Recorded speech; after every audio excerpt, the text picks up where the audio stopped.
With the war going on, a lot of our supplies are running very low, and between the meadows, food, and clothing that we are sending to the men who are fighting for us, we need you to cut back.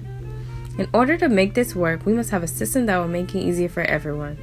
There will be ration books given out that have stamps in them that will allow people to buy goods. In order to buy the goods, you must have the stamp with your money at the store. Once your stamp has run out for the month, you can no longer buy that item. They also ration electricity by having blackouts at night. People willingly turn their lights off just to ensure their safety, and if they did not want to comply, some cities turn off the power grid. So do our men a favor by keeping those lights to a bare minimum, since we are in where we need military supplies and we need it fast.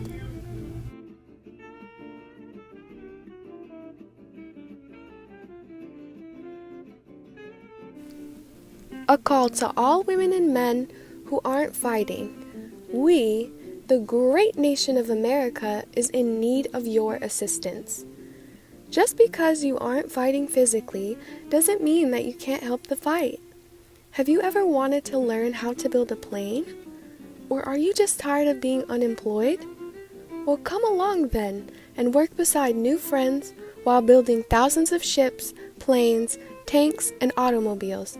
And you are even getting paid great wages for it.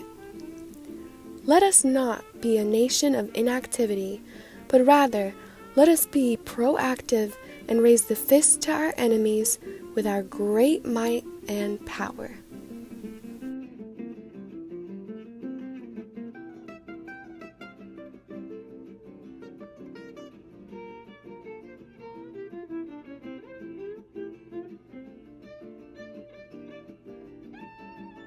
With 17 million job openings up for the many unemployed, wages are higher, therefore the federal budget is higher as well. Taxes are going to increase because how else will we pay for the war? But think of it this way, you're helping fund for the survival of your brother, dad, granddad, uncle, and cousins. Let's give our share. America needs you.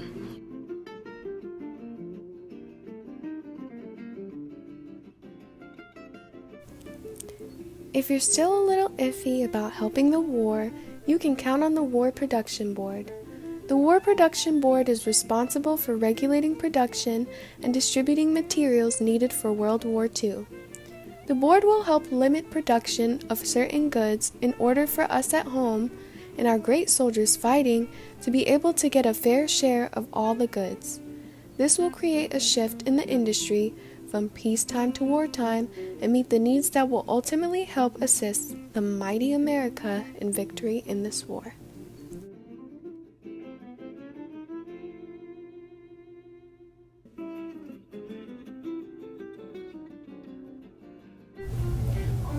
If you don't want to fight, there is a Selective Service Act that was created in 1940.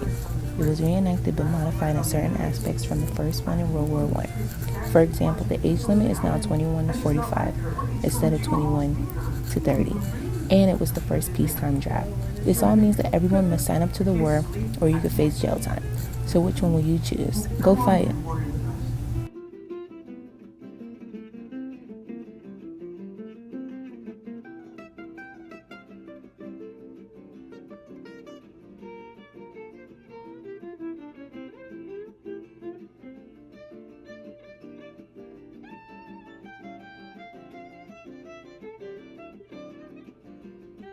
If all of that is not enough for you, go out and buy a war bond.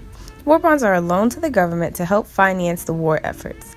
The purchase of war bonds can also help the inflation that the government is going through as well. Help the war in any way that you possibly can. Help bring our brave brothers back home safely.